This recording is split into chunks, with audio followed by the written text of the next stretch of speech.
How's it feel this year to be recognized by the Santa Barbara Film Festival as an outstanding director? Well, it feels outstanding. You know, it's an honor. You know, it's how many jillions of films come out a year to be an honoree at the Santa Barbara Film Festival. It's great. You know, I was here last year and had a good time, so it's always fun to be back. Boyhood has basically redefined filmmaking. Can you talk a little bit about that? Well, movies can be anything, you know? They really can. They can tell all kinds of stories.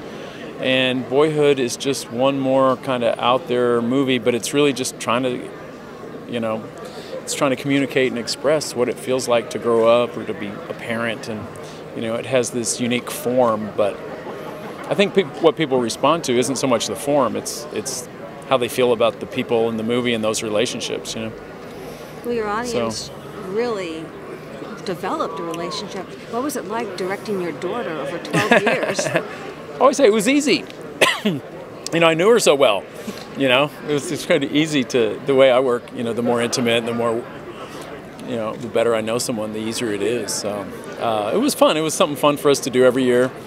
And for the kids, Lorelai and Eller, I don't think it was, it almost didn't feel like a movie because it never came out. There was no end in sight. It was so, when you're young, imagine when you're 7 or 9, 12 years is like, you can't even, that's so far in the future. So to be so abstract. So it was just something fun we did every year. And, you know, if you sit down and psychoanalyze yourself for a sec, why is time of such great interest to you in this way? You know, I never really thought about it that much, but in the last year, I think because the Before trilogy was last year with Midnight, and then this year Boyhood, which they're kind of flip sides of each other. You know, that series you drop in for a very limited amount of time every 9 years. And this one, you're kind of with this family sort of continuously over 12 years. So they're very different, and yet I think they both have time as sort of a structural device, as the form of them are closer probably related to time than, say, plot.